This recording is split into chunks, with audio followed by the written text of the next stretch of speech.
విన్నా కొద్దీ వినాలనిపించే పేరు, చూసినా కొద్దీ చూడాలనిపించే తేజస్సు. అందుకే సినిమాల్లో వెలిగిపోయాడు.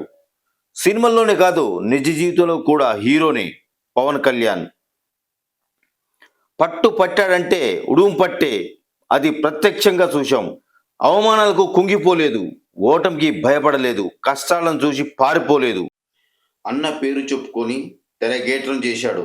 అనతి కాలంలోనే అగ్ర హీరోగా నిలబడ్డాడు. చేసిన సినిమాలు తక్కువే, కొట్టిన హిట్స్ ఎక్కువ. నిర్మాత పాలిట బంగారు బాతు. పవన్ కళ్యాణ్తో ఒక్క సినిమా చేస్తే చాలు, లైఫ్ సెటిల్ అయిపోతుంది అనుకునే వాళ్ళు ఇండస్ట్రీలో చాలా మంది ఉన్నారు.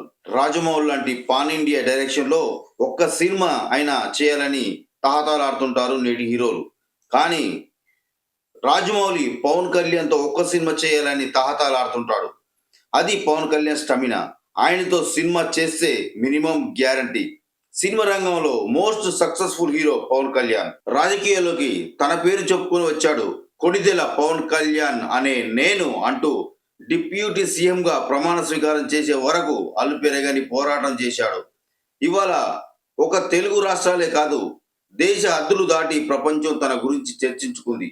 ఆయన సాధించిన విజయం చారిత్రాత్మకమని సామాన్యుడి దగ్గర నుంచి మేధావుల వరకు ఒకటే మాట, man of the series Pawan Kalyan. దేశ ప్రధాని పవన్ కాదు తుఫాన్ అని ప్రశంసించాడంటే ఆయన పోరాట పటిమ ఎంతటిదో అర్థం చేసుకోవచ్చు. శక్తిగా ఎదగడానికి తనని తనే తీర్చిదిద్దుకున్నాడు. తనని తనే అద్భుతమైన శిల్పంగా మలుచుకున్నాడు.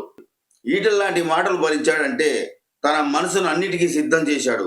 తనను విమర్శించిన వాళ్ళు ఈర్ష్యపడేలా, అభిమానించే వాళ్ళు గర్వపడేలా, మొత్తానికి ప్రపంచం తల ఎత్తుకొని చూసేలా ఎదిగాడు. నవ చరిత్రకు శ్రీకారం చుట్టాడు. రేపటి తరానికి ఆదర్శంగా నిలబడ్డాడు. అద్భుతాలు చేసేవారు మనుషులే అని మరోసారి నిరూపించాడు. నిరాశ జీవులను నిద్రలేపాడు.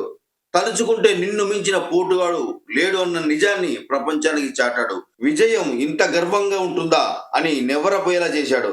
మొత్తానికి పవన్ కళ్యాణ్ కొందరికి పాఠాలు, మరికొందరికి గుణపాఠాలు నేర్పాడు.